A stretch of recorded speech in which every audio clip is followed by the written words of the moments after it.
Colum, Eastwood. Thank you very much, Mr. Deputy Speaker. We're back here again. We've spent a few hours debating the budget, which many of us have difficulties with, but we'll not go into that again. We're living in a situation where we have serious austerity being brought down upon our people. We have issues with the health service. We have issues with education, we have issues with joblessness and emigration. But tonight we're talking about a very important issue. It's about whether or not we can put a flag on a small driver's licence. And I just don't understand it. This place has a credibility problem, Mr. Deputy Speaker. And every time we have a debate like this, we end up making it worse. I thought, and people from opposite benches have lauded the Stormont House Agreement. And part of that Stormont House Agreement was to set up a commission to look at all these types of issues.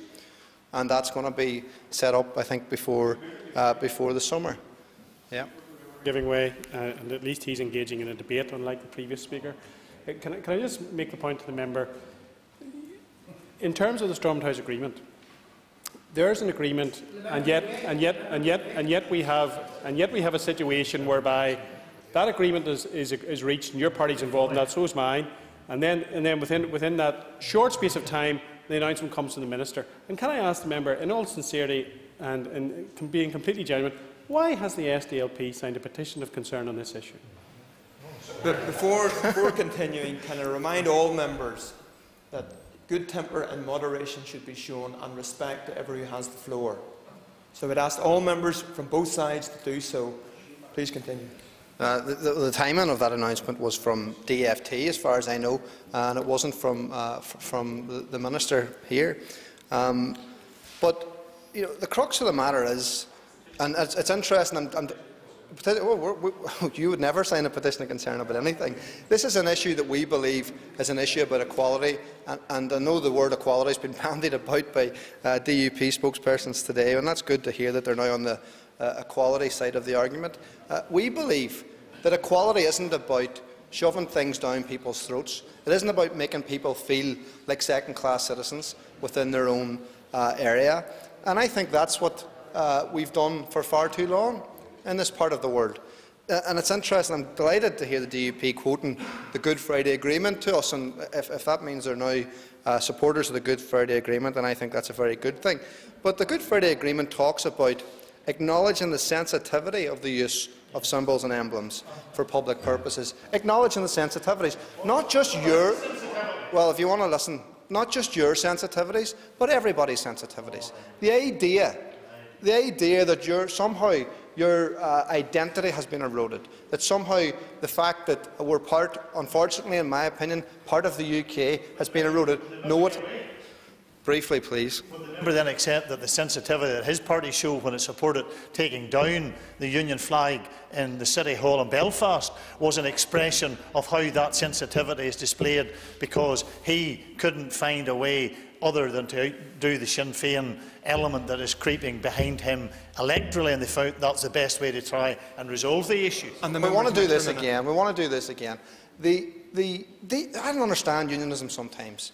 Maybe I don't understand them a lot of times, but I try my best. The Ulster Unionists and the DUP got the SDLP and Sinn Féin to support and vote for the flying of the Union Jack, the Union flag, over Belfast City Hall. For the same number of days as it flies over this building, by the way. And you didn't claim victory. Instead, you claimed defeat.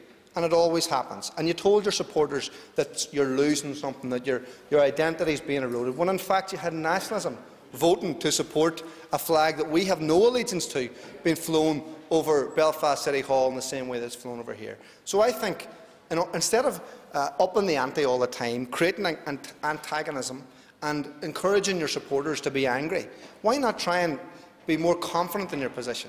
Why not try and let them know that the union is safe until me and people like me are able to persuade enough people that we can change that constitutional status quo. That's a position that we've accepted. It's a position that Sinn Féin has accepted. It's a position that the nationalist people across Ireland have accepted. We have accepted that we cannot change the constitutional position of Northern Ireland until we persuade enough people to do that. Surely that's a victory. Can you not claim that as a victory?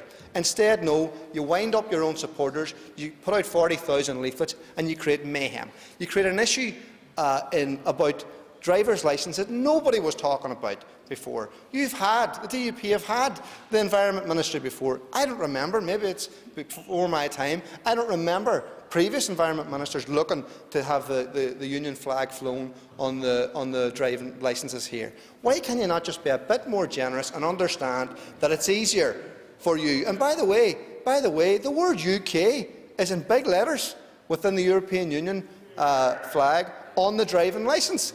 I don't necessarily like that, but that's how it is, and we accept it. Why do you then need to shove it down people's throats even more by putting the Union flag on it?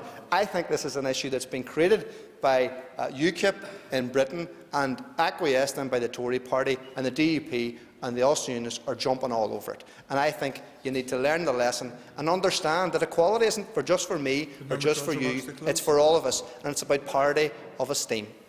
Thank you.